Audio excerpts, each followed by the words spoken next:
All right. What's up, everybody? This is your Brothers and Friends host, Josh. But we are not doing Brothers and Friends. This is your very special show.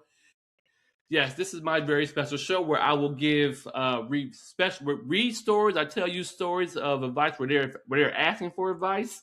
They didn't necessarily ask me, but I'm going to tell you my advice anyway. So our first story is I pulled it from a Dear Abby column. And I will respond and give you my advice. My husband and I, we're both male, have been together since 2007. We moved to Arizona in 2010. Most of our family lives in the Midwest. We have been visiting our families as often as possible, at least every other year. Our son in law refuses to let us stay the night in his home when we visit. His excuse is he doesn't want to have to explain to his two daughters why we sleep in the same bed. The daughters are 6 and 8. My husband and I no longer feel comfortable around our son-in-law, and we told our daughter we will feel it would be best to skip this year's visit. She offered to put us up in the hotel. We declined the offer and said we have other friends we can visit. Our daughter then offered to come and visit us with our granddaughters. We also declined that offer. Are we doing the right thing? We feel the son in law is using his daughters as an excuse for his own homophobic feelings towards us. So here is my unwanted advice. I do feel like the son-in-law is being a little more homophobic. I feel like he is his excuses isn't warranted. There is a lot of gay relationships that's on TV that you see out and about. So like you can't really hide your daughters are from that. Your best bet is just to explain it to them and just let it go. But that's what I would say to the son-in-law. But of course, to the couple, I would definitely tell them I'll probably be more open to letting the daughter to come and stay. Maybe not the son-in-law if he doesn't really want to have him be there. But I mean, my only issue is that I don't want it to cause tension with their relationship either. I do feel like this is something that you may want to talk to your daughter about, and maybe just not go every often or not go as much as you would like. But I don't think it's a good idea to just not go at all because that's something that experiencing with your grandkids is something you don't want to miss out on with your granddaughters. So you still want to try to visit, and maybe recommend maybe the hotel may not be as bad. You get you a nice place that's up there, that you like to come and visit, and then just visit whenever you can. Would be my advice. But what say ye, my fellow brothers and friends? I'm in agreement with I think most of what you said, Josh. I feel like I do think it's an issue for you to try to hide that relationship from those girls. Like that's their grandparents. Like no matter how you cut it, I as the parents are I guess the married couple, the husbands. Um, for me, I would feel more comfortable anyway, probably going to a hotel, depending on how long they're staying there, with their daughter and son-in-law. Just because, like I would want to have my privacy. Like when I want to have my privacy, I want to hang around like my family. But after that, I do want my privacy with my spouse. So like, I do suggest a hotel for that instance, or that would be my preference is a hotel. Um, yeah, and then like you said, like, and then I wouldn't have like told the daughter not to come with the two granddaughters. I would have told her still come out. Um, at this point, like your husband don't give a fuck about me, so we don't give a fuck about him.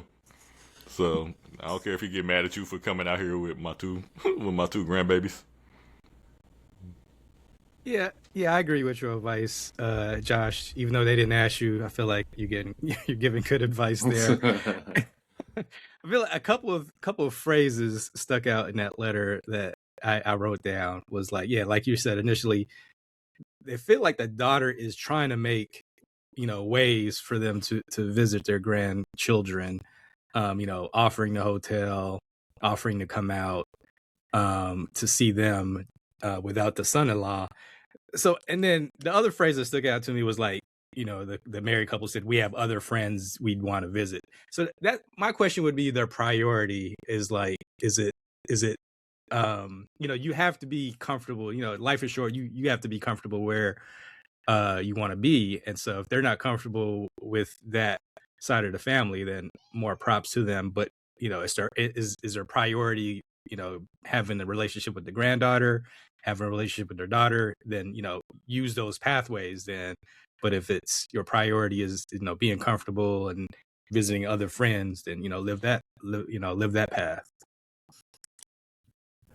Yeah, I agree with Chris. I think the couple is kind of being ridiculous in saying you can't visit either. It's like, okay, so you really don't even want to see your grandkids. So I'm very confused as to like why you even wrote this letter, because you don't want to see your grandkids, and so like you're mad because I mean, correct me if I'm wrong, but like they said that they just couldn't sleep at the house, right?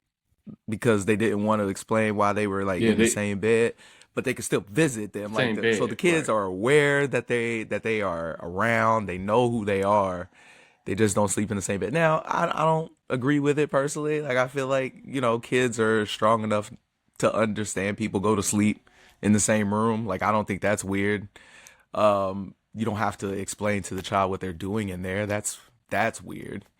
But yeah, I don't know. I think everybody in this story is like hella weird. I think the people are weird for not wanting to see their kid. Like if they offered you a hotel to come to you and you still like, nah, keep it. You don't want to see them grandkids anyway. So like, let's keep it real. You don't like your daughter. What's the real story? What is going on? I want to know what the real story is. So you wouldn't have an issue if the son-in-law was kind of showing signs of homophobic? I mean, if he's homophobic, he's been homophobic, and if my daughter, I mean, I don't know how long the daughter has had gay fathers, but like if I assume that he married the daughter knowing that her fathers were gay, I'm gonna assume that, right? Like if I assume that, then you knew what the situation was. Now, if you married her thinking he was straight and then he came out as gay and now that's an issue for you, because I can see how that could happen since he does have a daughter. I mean, I don't know what the story is. So like if the coming out happened afterwards, I could see how the son-in-law would have an issue. But here's the thing is like your wife, his daughter, she has the connection between everybody. She's the one that's invested in making sure that this relationship goes smoothly.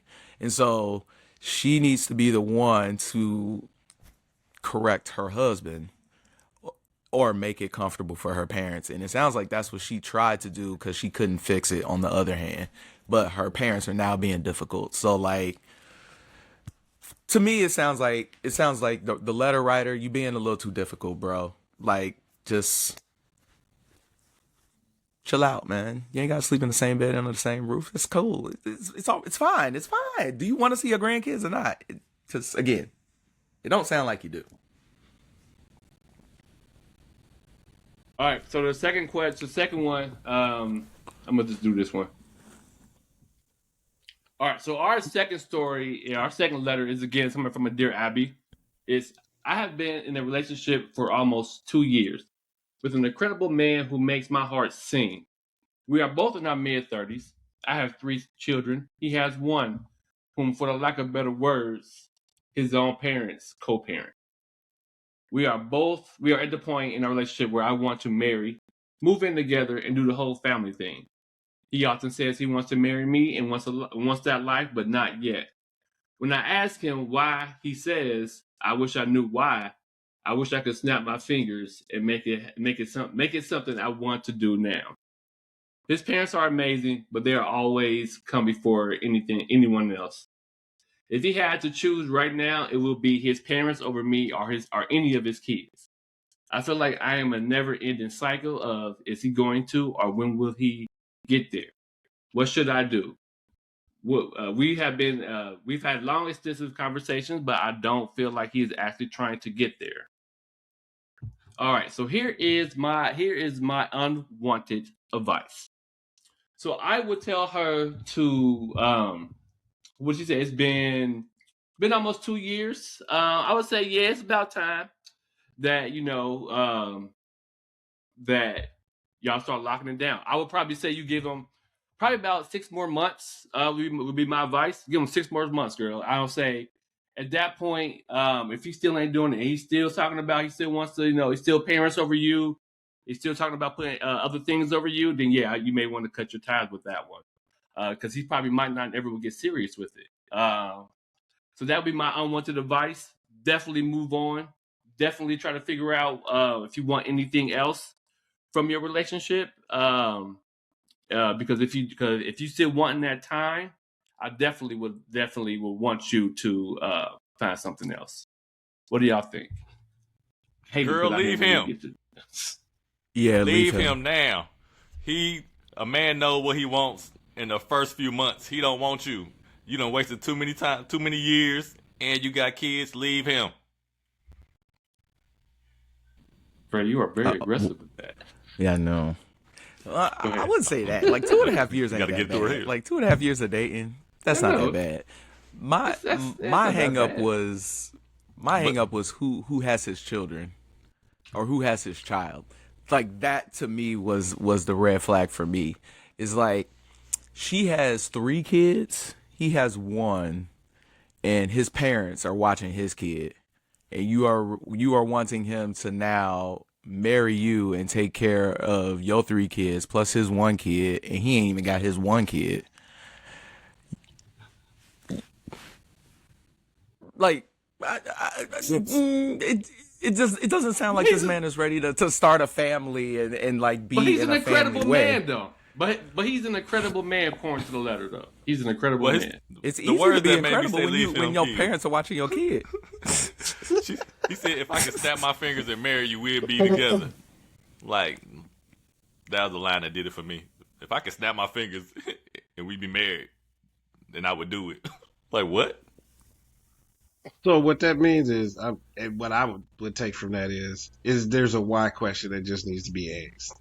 Okay, what is your hesitation? What is your relationship with the term marriage or the title marriage?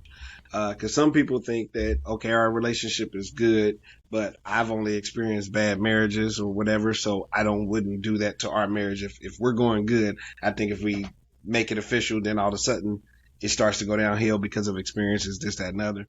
So find out what that person's relationship with marriage is. What's the why? What are the holdups and this, that, and other? And I also believe ultimatums are for the person that's making them, not for the person. Because you never want to box somebody in that don't really want to be there. But she did say that she asked why. He don't know why. He don't know. So then like you said, it's like, okay, so now we have to explore why. And if he's not willing to explore why and he's willing to stay in the same spot, then now she has to make a decision. Like, okay, is the current relationship, like she said, he's an amazing man. So if nothing's wrong right now, you get what I'm saying? Do you tear it up for what you want in the future, or do you you know what I mean?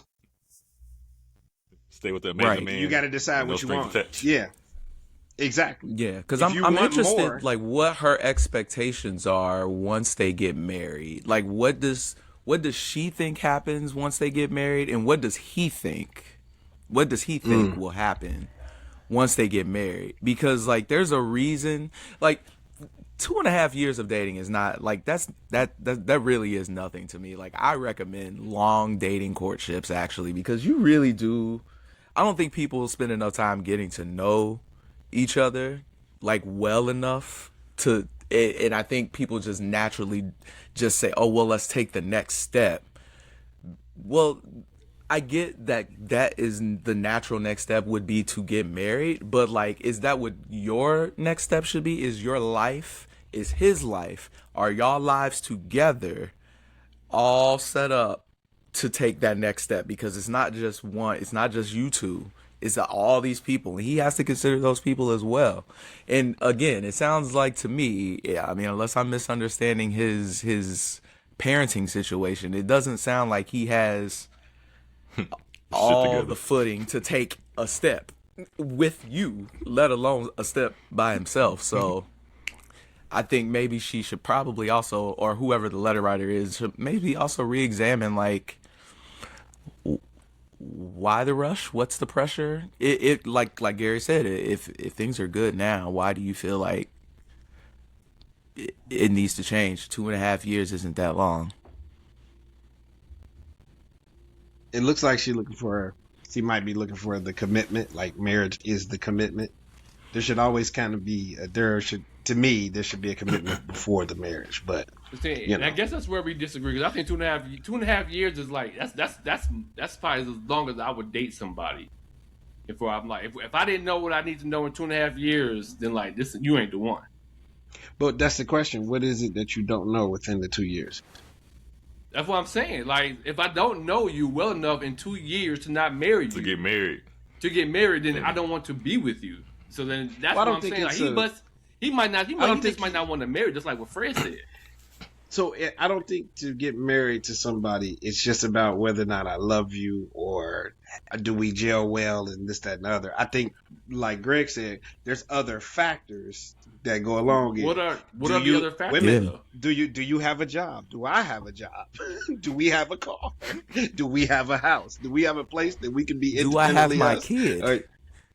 Yes. You don't know all this in 2 years though. All these questions you should know in 2 years. It's not about knowing, but is your life ready for that situation? Like, because you fell in love with this person doesn't mean that your life is ready. Is your credit set up to be married to somebody? Are you ready to tell this person what your credit score is with no shame? Because if you can't tell them what your credit score is, you're probably not ready to be financially tied to them. Are you ready to financially take care of your child and these other 3 children that aren't yours, or at least be a father participant? Or do you even know how to be a father? Because if your parents are taking care of your kid, it's going to be a huge adjustment to now bring in your kid plus 3 other ones that aren't yours when you aren't even used to parenting your own. So it's like those are the other factors that you have to take in. Like, it's not just like, oh, I've known you for 2.5 years and I love you and I know everything about you. So like, it's not so much like, are you the right person for me? That may not be his question. His question is my life ready for us? And then the question I would have for her is, what makes him amazing? What makes him an amazing man?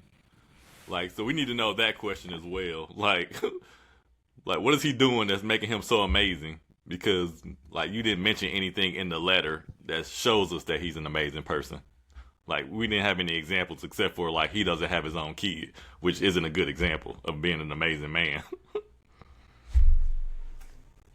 Yeah, I don't know. I just feel like, 2.5 years, I feel like if I don't know everything I need to know about you and, like, your, I mean, like, everything, like, your habits. Like, your credit score, like, even if you have a bad credit score, like, if you have habits, like good spending habits, like you may have just messed up in the past, but I can see you're developing good spending habits, like, all right, you're saving, you're doing the things you're supposed to do then I'm willing to look past all that. So I'm feeling like 2.5 years, I should know just a little bit more to be able to ask myself, like, are you the one? If I still have questions about that, then it's like, we're not digging enough. We're not talking enough. We're not, getting to know each other more in those 2.5 years. Then maybe we're not doing the right job. We're not dating correctly, in my opinion. Yeah, I agree with that. Like they're not spending those 2 years wasn't spent those wisely. 2 years spent well, right? Like if I can get these, if I can know your habits in these 2.5 years, then like we're not dating correctly. And maybe that's the issue. Maybe you gotta date correctly too, or just date on the same timeline and with the same goals. Not everybody dates with the same goals either. Some people just date to date and have companionship. Yeah, Yeah, like, and that sounds like that's him. Like, he's not dating with the intention to marry, where she is. Yeah. Because, I mean, to say, like, if I could snap my fingers and we would be married, like, sir, it's not about you snapping fingers. Just do the thing. So, like, there's a reason why he's not doing the thing, right? Right. And that's my issue, like, because he don't have a why. Like, if like, and that's my issue with her, and maybe that's why I agree with Fred, is that he don't have a why. Like, if you tell me, like, well, I don't want to marry you because I don't know if our life fit together, then that's your why. But, like, if you're not telling me your why, it's concerning to me. I'm like, you need to tell me your why, so we can figure it out how to so we can solve your why. We can get to past that barrier. But if you just keep giving me these barriers and you're not telling me what these barriers are, we will never get past them. Yeah. But that is my unwanted advice. We out, y'all. Peace. Thanks, Abby. Peace. Thanks so much for listening. If you ever need or want advice, send us an email at brothersandfriendspod@gmail.com. And we just might read your letter on the podcast. Again, that's brothersandfriendspod@gmail.com. Until next time, peace.